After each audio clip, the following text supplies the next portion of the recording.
No, man. I mean, my previous career, I worked outside. I've been everywhere from all over Nevada, Utah, Oregon, and mainly it's been out all in the wilderness and all the way up to Eastport, Idaho, parts of Colorado, Wyoming, Illinois, and Missouri. Nothing, just animals. But we've experienced bears and wolves up all through Washington, Oregon, parts of Idaho. So, yeah, we're used to the wildlife. One of those things, I went through life, yeah, it's a possibility. And just random day, bang, there it is. It kind of reality checks you.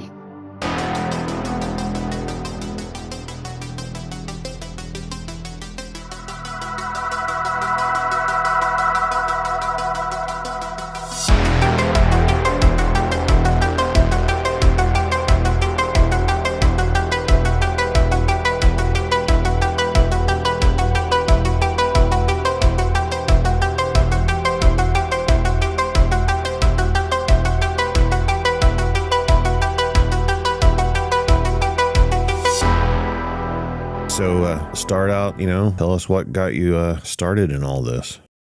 Couldn't sleep that early morning, so I decided I'd head into work really early and took off. And I live in the Mount Hood National Wilderness area and headed to my job in this one area that some people call the Enchanted Forest. It's a real narrow section of the highway where it's got a bunch of old growth, and deer and animals are notorious for getting hit through there. So I turned on my high beam, slowed down to a little bit, I think 45. I wasn't in a hurry to get to work because no one was going to be there for another hour and a half. And I went around this long, slow corner, and I'm looking ahead. And as I look, something caught my attention. It was a yellow leaf. And in that area, there's no maples or any type of those. It's all fir and cedar.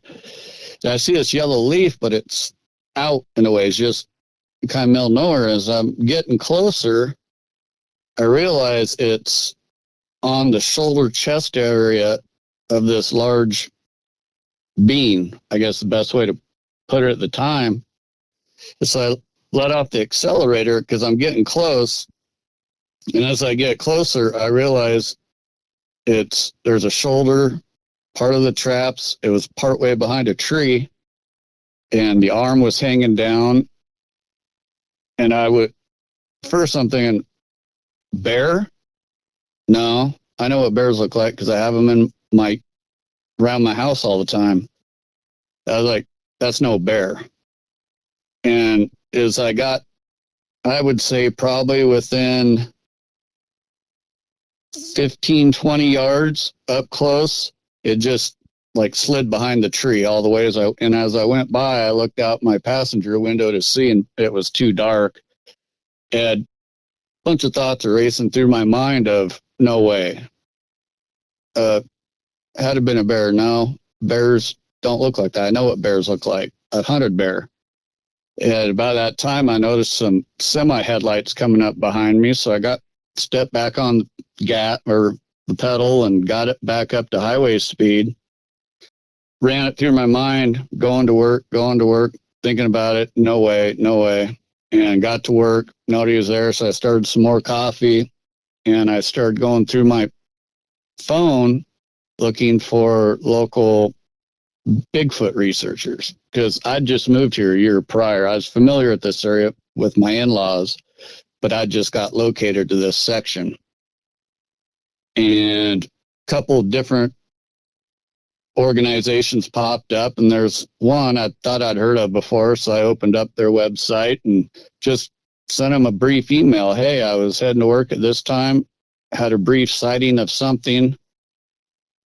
Didn't go into long details of it, and that was it. I just thought I'd give them a heads up. And I was busy throughout the day working, because in a lot of the sections through the whole forest, from Investigator over to Parkdale, and even in Warm Springs, you lose cell phone service. So I was in and out of service all day. And I got to where I got sectioned, my phone just started blowing up. And I'd got a couple emails and a couple phone calls from an investigator. He was all kind of excited. And so I figured, all right, when I get home, I'll give him a call. And I didn't even make it all the way home that evening. And he called me and he goes, hey, I'm at this location. Can you turn around? I've been out here all day. Oh, okay. So I turned around, talked to him and took him where I had the sighting, and he was wound up and just started firing questions at me. I told him this is where it was, and he's looking around and just boom, boom. Well, what'd you see? Did you see this? No. And just on and on. Well, come to find out that he explained to me that was an actual hot spot area that a lot of people have seen crossings in through this mile stretch, unbeknownst to me. And so I was like, oh, okay. And that he kind of interviewed me a little bit, and he said he had found some tracks. And I was like, oh, okay. And we just chatted about the same thing I'm probably going to talk to you about, what I've seen. And that was just kind of the end of it. And then over the next several weeks, I started listening to more podcasts, looking stuff up online, just because like these things are out there. And I mentioned it to a family member, and they ridiculed me, and I didn't say anything to anybody at work about it for obvious reasons. And then that's just kind of where I'm at now, just intrigued. So how long ago was this, you said? It was October 4th, 2021. 2021. Yeah, about 4:35 in the morning. And what's the brush cover at that time of year in that location? I mean, you had a pretty clear view of this thing, right? Yeah. Brush cover's back probably about 15 feet away from the edge of the road. It's just basically big, hard trees, big trees. And that's why we call it the Enchanted Forest, because it's all old growth. Any idea of the size of this thing? How tall do you think it was? I'm going to guess 7 foot. I wouldn't say anything bigger than that. It was big. Yeah. The thing that just I tunnel visioned on, it was just the size of the shoulders and the arm.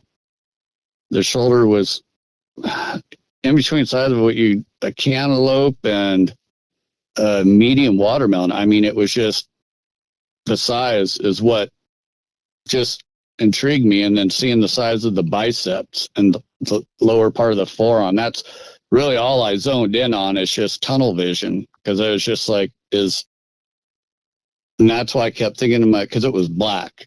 And that's what, when my head thought bear, and I was like, no, bears don't have shoulders and arms like that. I know what they look like.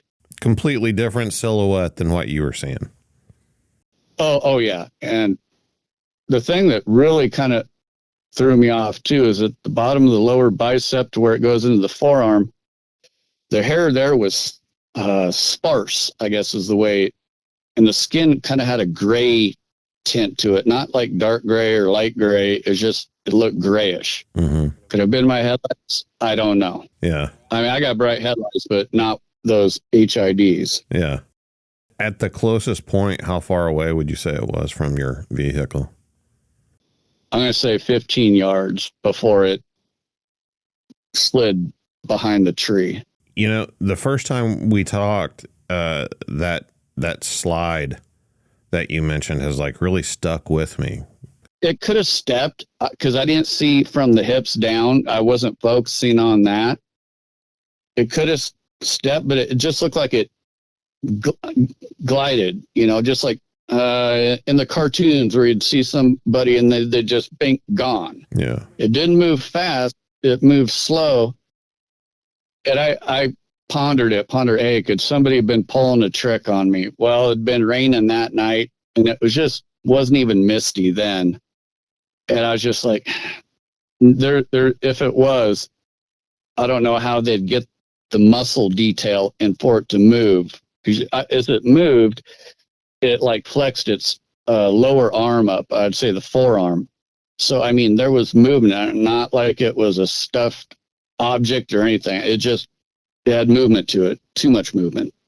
It was alive. Look, I mean, it was an animal. Yeah. What kind of physical build did it have? You're talking about the size of the biceps and the shoulders and everything. Was it like a bodybuilder type build? Yeah, almost like a lineman in NFL. I've been up next to like two of them, and they're huge, but this was bigger, as in the definition, because I know there's linemen out there that are pretty ripped and stacked, but the muscle tone was there too. You could see that through the hair. Mm-hmm. Because the gentleman that interviewed me, he's just like, because he's like, did you see red eyes? I was like, I never seen the face at all. It was behind the tree. And then what type of fur? I was like, it wasn't fur, man. It was hair. I said, I know the difference. You know, the hair was like 3 to 4 inches long, you know, just from observation. It rattled me there for about a week or two. And then I just started getting more and more intrigued, you know, always running it through my mind. Could have been this, could have been that. And then I just, using critical thinking, there's no way. Was the hair all uniform in color, or could you really tell? It was wet. It looked all black to me, but the hair was wet. That's why I think I was able to, why that leaf that caught my attention was stuck to it. Maybe wherever it came from or wherever it was going, the leaf was stuck on its, in between its chest and its shoulder. And that's really what caught my attention, because it was bright yellow and shouldn't have been there. Yeah. Due to the type of trees. There's no other type of trees that were in through that section. And we talked a little bit about that on the phone previously. You mentioned something about there being a kind of a nearby creek or stream of some kind where those kind of trees might be present. Yeah, there's a creek that's, let's see, it'd be on, if I'm driving northeast, it'd be on my right-hand side. There's a creek that runs down through there. I'd probably say 150 yards, 200 yards back. And then on the right side, back in the trees, there's a power line stretch that runs all the way up. But you can't see it from the highway. And now that, I always knew those were there, but now that I've dug more into this and hearing theories and stories and information that they follow creeks, they follow power lines, I was like, well, it makes sense. Yeah. But there was a game trail that went across the highway right there too that I'd never paid attention to until I actually stopped that evening with him and looked, and he's just like, oh yeah, there's crossing. I was like, well, there's a game trail right there. So I don't know where he found the tracks at. I never got back in contact with him or anything. I just kind of went about life. Yeah. Did you go back to the location after that? I mean, I assume it's on your way to work, so you're probably driving by it pretty often, aren't you? Oh yeah, I would probably say I pass that section some days 15 times a day, some only twice. And never seen anything again? Nope. Have you talked to anybody that's had a sighting in the area? I did talk to one individual, and he's pretty much solid earth guy. And I asked him, I was like, he's lived in this area a long time, general area. And I go, have you ever, just one day I go, you ever seen anything weird out here? And he goes, what do you mean weird? And I go, well, something that you wouldn't think would be here. And he goes, like a Bigfoot? And I was like, well, yeah, maybe. I said, they say they're here, because I don't want to come out and, you know, these guys go, oh man, this guy's off his frickin' rocker, you know. Right. Did he go get him drug tested or whatever, you know? And he goes, well, me and this one individual several years ago had went up the back road around these hillsides. That's Steel Creek Road. And he goes, I was in the passenger side and he was driving, and we're going. Now this is his words, so I'm just going by what he told me. And he goes, he looks over at me and he goes, did you see that back there? And he goes, see what? And he goes, he was just looking off to his passenger side window and ahead. And he goes, that thing back there drinking water. And he goes, what do you mean thing? And he goes, one of those big things like a Bigfoot was kneeled down drinking water. And the guy in the passenger seat goes, well, let's stop. Let's go back. And he goes, no. And they just kept driving. And that, I don't know. I wasn't there. That's just, what he described to me. Right. And how far away was that? From where they had the sighting to my location? Yeah. I would probably say 4 miles. Oh, so not that far at all. No. And the one guy said he won't even hunt up in that section anymore. He goes to different areas now. I guess he didn't see it, but he goes, it spooked me. He goes, I've been out hunting a few times, just felt like something was watching me, just gave me the heebie-jeebies. And he goes, yeah, I hunt different units now. He won't hunt in certain units up here. So has this affected like your hunting or anything? Oh, I ain't got time for hunting anymore. I am so busy with job and family that just haven't had the chance to get back out yet. Are you interested in trying to investigate these things or learn more about them now that you've had a sighting?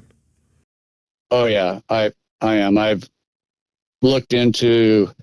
heard some stories that the Warm Springs Indian Reservation call them the stick people. Mm-hmm. There's been a lot of sightings out in that section, which is butted right up against the Mount Hood National Forest between the Indian Reservation and that area. But I don't know anybody out there or who to approach, and been kind of quietly digging around looking for people that might be into looking into it or have. But it's not like I go out there putting flyers and knocking on doors. I'm probably just kind of discreet about it. I know you've mentioned talking about it to family and stuff and not getting a real great reaction from at least one of the members. What about like your wife and stuff? Oh, my wife, she knows I've seen something. We've been together a long time, and she goes, if you've seen it, you've seen it. She goes, I know you. Because I'd texted her after I wrote the email and said I seen one, and she's like, seen what? Reply back, because I woke her up, and she wasn't really too excited about that either. And, it's 5:15 in the morning, but she's like, seen what? And I go, I seen a Bigfoot, Sasquatch, whatever. I know I did. And she goes, well, talk to me when you get home. So, yeah, she was a little better mood when I got home that evening, but wasn't happy about it. I woke her up. Whenever I had my sighting, I was with people that were into Bigfoot. That's what we were doing. Uh-huh. Something that always causes me pause is to hear stories like yourself where the person wasn't looking for Bigfoot, and they have a sighting. And like in your case, it's pretty obvious, even though your mind is trying to process it and, figure out what could it have been other than a Bigfoot. What you saw, period. Yeah. And what do you do with that information, man? I mean, like in your case, you told your wife and you looked for some place to report the sighting, which is the right thing to do. But man, that's a tough thing, like having a moment like that where you want to tell people, but at the same time, better. You can't just start telling people. No, my father-in-law, he pretty much just laughed me, He's like, I've been up here 30 years, and if they're out there, I would have seen one. I said, well, there's a lot of people who have been hunting for 20, 30 years and never seen one. And I was asking the investigator, I said, what are the chances of me to see this? And he goes, oh, roadside crossings are a lot. And I didn't know that. I do now, but it's the same thing. I don't go around talking about it. If somebody brings it up and there's a group of people, I don't say anything. Yeah. Let somebody bring it up first. Yeah. And then I got to feel, the mood out, and, am I going to get laughed at, or am I, and it doesn't bother me, but it's not something I want to go around, proclaiming. So what made you have the decision to come on here and share the encounter? the person that I talked to put out a video last month about his investigation. And I was like, well, cat's out of the bag. And I've watched or I should say, listened to your podcast for about 2 years. Got comfortable with the way you present stuff and ask questions and your background doing investigations. Felt more comfortable with that is the reason why. And then I'd heard one of your podcasts of a gentleman up in Washington Cascades that had a sighting. And I was just like, okay, so there are other people out there that have seen these things. And as I'm driving and in certain areas, I'll slow down and take a look because I know where a lot of the game trails are on different parts of the highway. And just look, because we got elk, deer, bear. It just, if I'm parked off doing something, I will just go and just look, see if anything's crossed. I haven't seen anything. Winter time's a no-go because we get so much snow up here. I think everything would move down lower, probably to around the Estacada area. I mean, I know you've done like so many people after you have a sighting, you go down the rabbit hole, you start listening to podcasts, you start trying to figure out, what was it that I saw? How are they staying hidden like that? I mean, what are some of your thoughts on this? First off, do you think they are just flesh and blood? Is it just some undiscovered creature of some kind? Or do you think there's something spiritual or paranormal to them? From my sighting, I'm going to say flesh and blood. But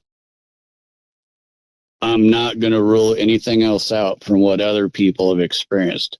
I mean, I can't say they're not telling the truth. I didn't see what they seen or what they experienced. I can only go based off what I saw. So I'm keeping options open. For them build to not get seen, I'd say it's pretty easy because it's pretty arrogant to think, well, I only hunt this many weeks out of the year and I'm comfortable and I got a sleeping bag in a tent, where these things are out in this stuff their whole life, born in it, live in it. How often do people see big cats? We got a lot of big cats up here, and I've never seen one personally. Seen it, my neighbor's got a few on game camera, but I think he's only got 2 in the last 15 years. Yeah, I've seen one glimpse that was just by pure luck, and I've seen a couple game camera pictures. There was one actually fairly recently, about an hour and a half from where I live. But yeah, we know that big cats, population-wise, far outnumber these things, and you hardly ever see big cats. And the same thing with bobcats. We got bobcats up here, and I'd only seen one, and that's because it got hit by a car or a truck. That's the only reason why I seen a live one. So, I don't know. Maybe there are a lot of hunters up here that do see a lot of that. Or is there a lot of people that see them and don't say anything? I mean, I think a lot of times, I talk to a lot of hunters, and like your father-in-law, for instance, that whole mentality of, I've been out in the woods my entire life and never seen anything. But I think a lot of times, even if something does happen, your brain just automatically writes it off as something that you already know is out there. You're not going to assume that limb snap you heard was a Bigfoot. You're going to assume it was a bear or a deer or an elk or whatever. And I think that happens a lot. Yeah.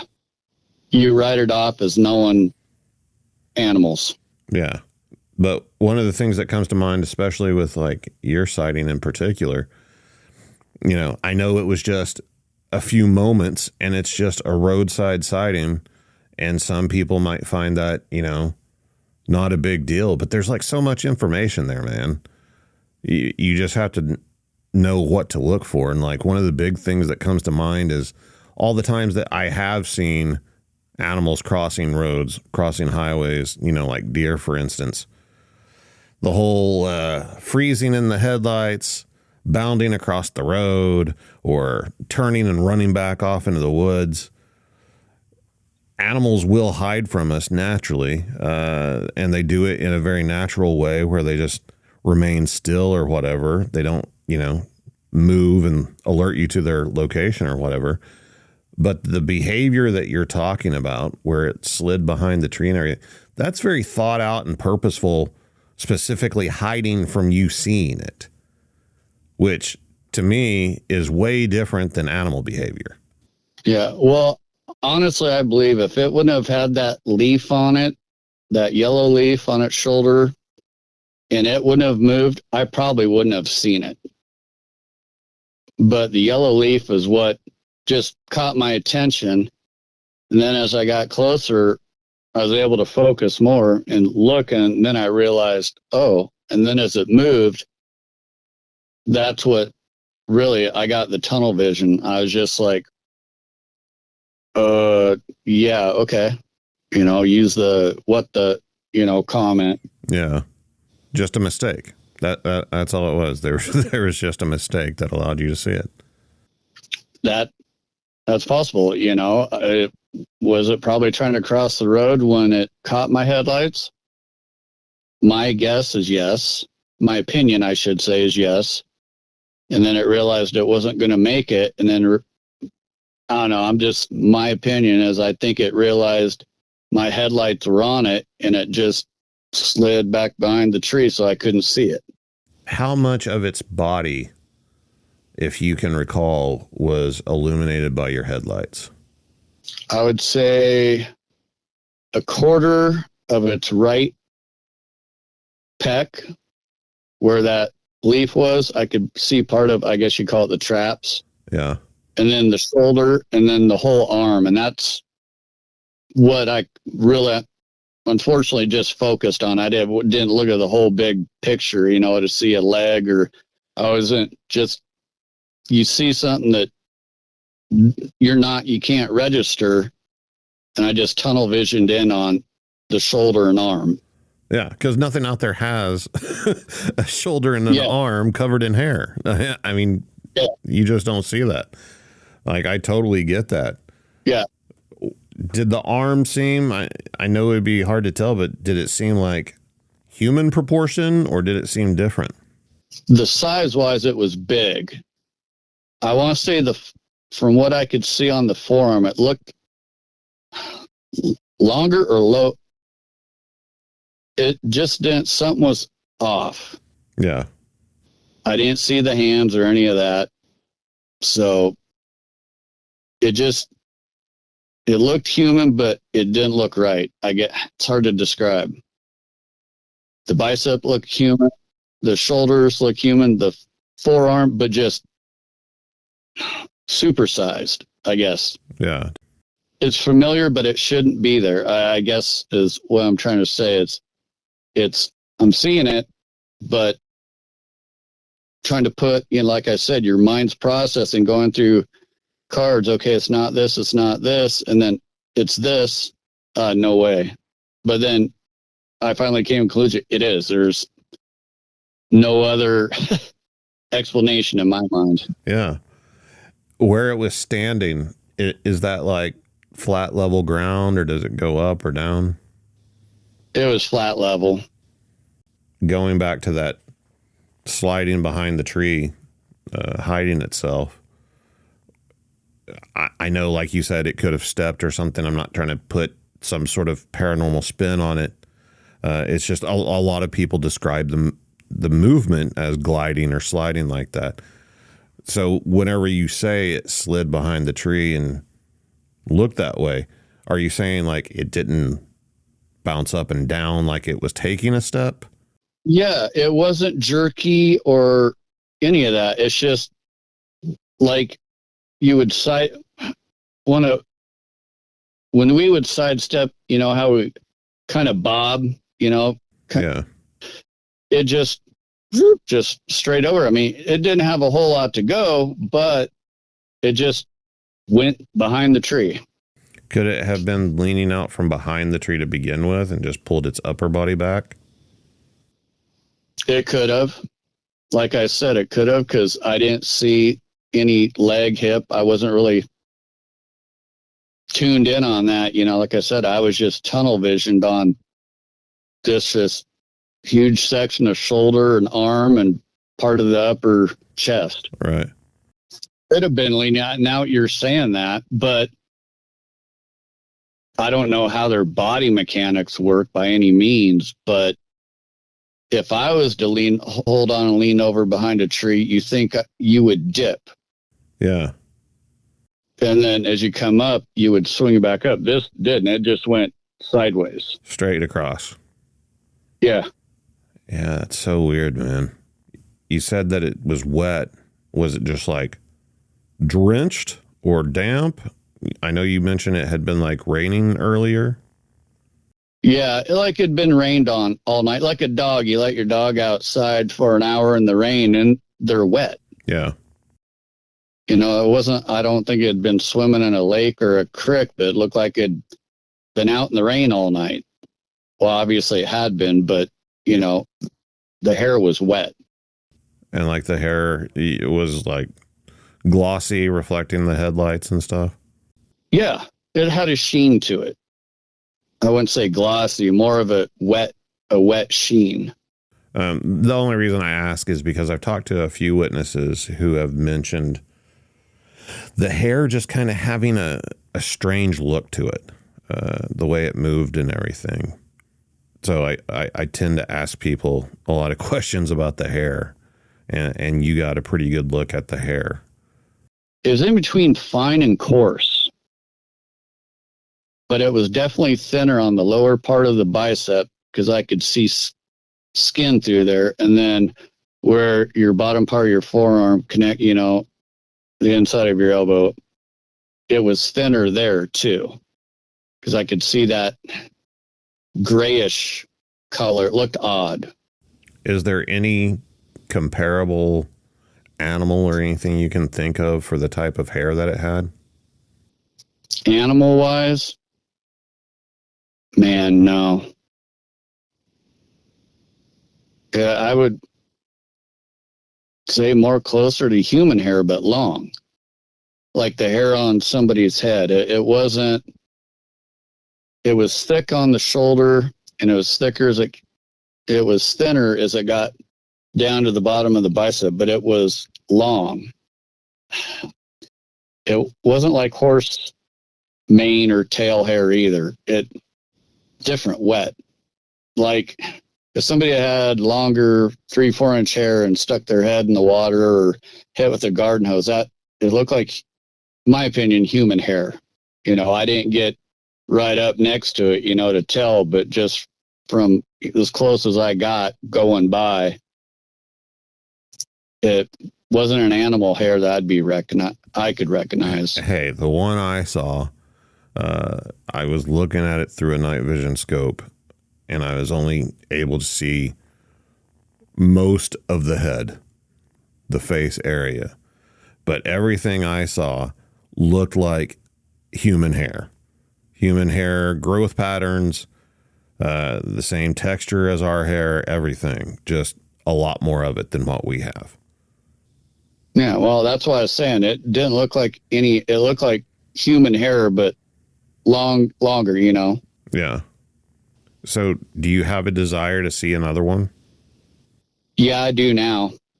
Just to confirm in my mind, I know what I saw, but yeah, I'd like to see another one. I've heard bad experiences, but it didn't scare me by any means. I think I was more in awe. Just like, wow, you know, not scared or any of that. You know, of course, I was in my truck and going by. I think I know I'd slowed down to at least 20 miles an hour when I first saw it, because I was doing about 40, 45, and then I just let off the accelerator right away. And as I got closer, I realized I was going slower, And that's when I was able to see it go behind the tree. And then as I got right up next to it, I looked over, and of course it was so dark I couldn't see anything. Let me ask you this, and there's no right or wrong answer. And it may not be something you've ever even put any thought to, but like you immediately reached out to somebody, you had an investigator meet up with you, they looked at the area and everything. There's lots of people out there that consider themselves Bigfoot investigators, and it's been going on for a very long time, multiple decades. I mean, here I am 25 years deep at this point, and there was people doing it, 20, 30 years before me on a regular basis. So what do you think the problem is, man? Why aren't there photos and videos? Where are the Bigfooters screwing up? Never thought about that. I imagine there are probably pretty good photos and videos out there that people are keeping private, probably due to the ridicule reason or mockery. Why hasn't anybody got more evidence besides hair, scat, and footprints? Don't know. Maybe that's where I said I'm not going to criticize those that say there could be something paranormal to it. Don't know. Could be a possibility. Was it anything you had thought about before your sighting? Was like Bigfoot something that you were interested in? Here and there, nothing that I really heavily got into. Everyone's that's had a TV has probably seen the Patterson footage. Right. Yeah, because that shows up on TV all the time, and I'm not really a big TV guy anyhow. So, yeah, I'd heard about that Finding Bigfoot and all those other shows out there, and just didn't really show an interest to watch them because, it's reality TV. I mean, that's what it's called. Yeah. A little bit different than reality, though. No, I mean, I've hunted with guys in the past, that said, yeah, like the one guy that I know, he's like, I've talked to known several people over the years, said, oh, yeah, just watch like I'm being watched. My first thought was always, it's a cat. Cats are notorious for stalking. And you don't hear them, and you get the heebie-jeebies. I've heard people had bears staring at them for a while, and they said the only reason why they turned around to look was they felt like something was staring at them, and there was a bear. So, that's all I've always choked it up to. But now going out, a different story. Yeah, there might be something else. Have you had any paranormal encounters or UFO sightings or anything like that? Nope, none. I mean, that's pretty rare in this field for me to talk to somebody who hasn't experienced other things besides, if they have a Bigfoot sighting. No, man. I mean, my previous career, I worked outside my whole career, and I've been everywhere from all over Nevada, Utah, Oregon, and mainly it's been out all in the wilderness and all the way up to Eastport, Idaho, parts of Colorado, Wyoming, Illinois, and Missouri. Nothing. Just animals. I mean, the only weird thing I would say, I was out in the middle of Nevada, out in the middle of nowhere, and me and another coworker were working, and I looked up out in the middle of this vast desert, and there's a white llama there. Okay. Because there's no fence. Yeah, white llama, and I looked at my buddy, I was like, hey, check this out. And he peeks his head around, he goes, where'd it come from? I was like, dude, I have no idea. It just, a big white llama, and it just chewing, just sitting there staring at us, and then pretty soon it turned around, and we watched it walk away until we couldn't see it anymore. Wow. No idea if it was wild, because we've seen wild horses out in Nevada all the time, but we'd never seen a llama. Yeah. So that was the first one for us.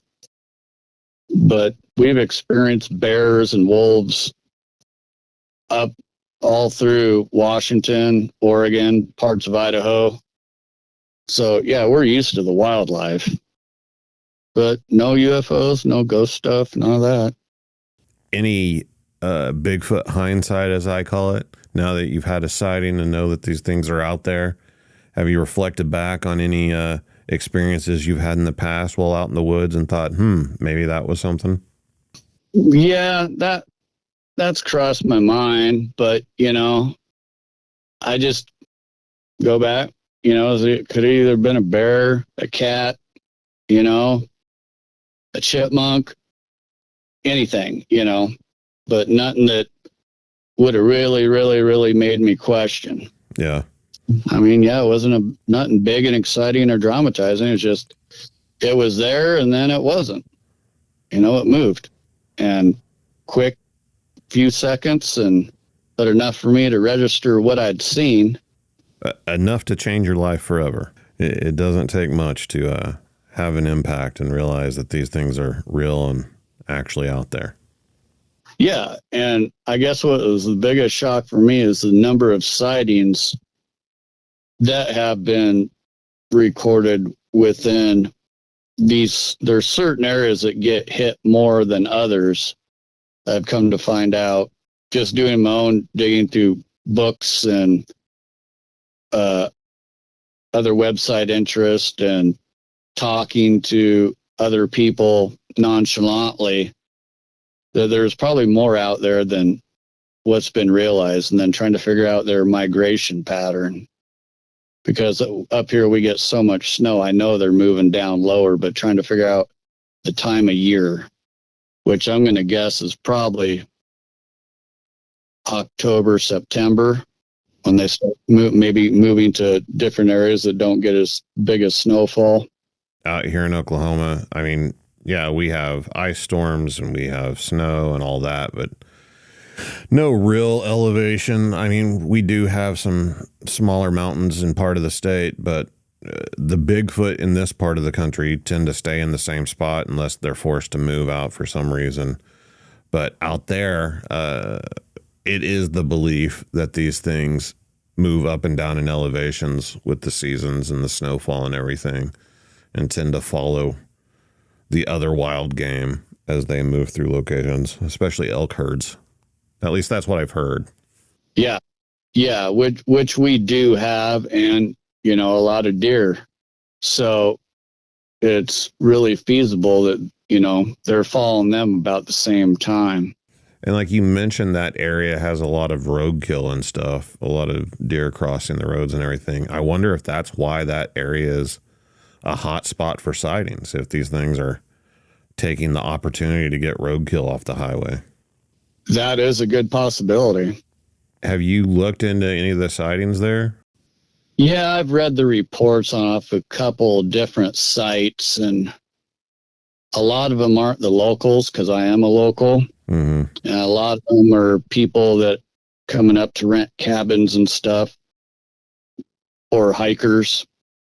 There may be one or two other people that could have been locals, but I haven't, they all went in as anonymous too. So, yeah, my guess would be, I mean, what you're saying would logically track, that most of the reports would probably be coming from tourists and people visiting the area, and the locals would probably, like you're saying, remain anonymous or not reported at all, especially that type of community where you're at. But my guess would be there's a lot more sightings than what's being reported in that area. Yeah, I think there is. And it wasn't like I was going to go through the local community looking like a crazed stalker either. So asking questions. Right. I got a little couth, and I got to keep a reputation to keep up. So I get it. You don't want to get that Bigfoot moniker label. You don't want to be the Bigfoot guy. Oh, I don't mind. It's just in my job, it wouldn't go over too well. Yeah. Especially the agency that I'm with and the agencies I deal with. Yeah, I'd rather keep it on the down low for now. No, I get it. And, like I said, I appreciate you coming on here and sharing your sighting and your thoughts on the subject. No, it's just one of those things, I went through life, yeah, it's a possibility.